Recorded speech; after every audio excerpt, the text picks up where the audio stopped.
Et de tous ceux que j'ai pu voir, c'est le seul qui avait mis une chaise sur une table pour simuler une voiture et un capot de voiture.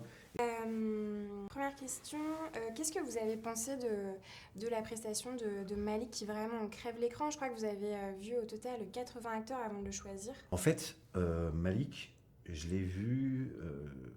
Il y a une nouvelle tendance chez les directeurs de casting que je trouve pas forcément géniale, mais qui fait gagner du temps, j'imagine. C'est de demander aux acteurs de faire une tape, c'est-à-dire de s'auto-filmer avec son téléphone et d'envoyer ça. Ce que je trouve un peu ingrat parce qu'ils sont livrés à eux-mêmes, sans direction, sans savoir quel est le personnage. Donc c'est vraiment un choix sur la nature.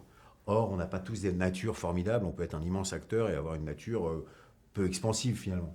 Donc il y a une petite injustice à ce niveau-là. Mais bon, il n'empêche que quand j'ai vu le film qu'a envoyé Malik de lui-même, j'ai vu une espèce de. Il avait des cheveux très longs avec un catogan comme ça.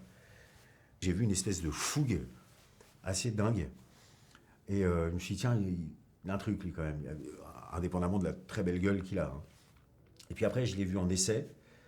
Et en essai, j'ai vu donc, comme vous l'avez dit, pas mal de jeunes gens. Et puis peut-être une quinzaine, une vingtaine en live, en vrai. Et dans le scénario, il y avait une didascalie qui disait voilà, Clotaire est assis sur une voiture et il insulte tous les gamins qui descendent du bus et qui se rendent au lycée, quoi.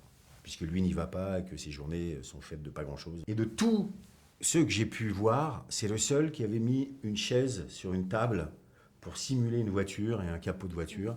Et il avait vraiment l'attitude du parfait petit connard, mais connard attachant.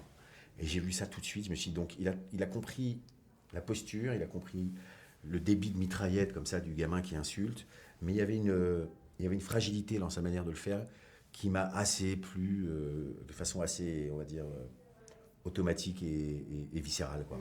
Et quand je l'ai opposé à Mallory, quand je les ai vus en essai tous les deux, c'était une évidence, quoi. Il y avait une alchimie, il y avait un plaisir de jouer, il y avait une envie d'en être. Et l'envie c'est quand même c'est indiscutable. C'est un vrai moteur.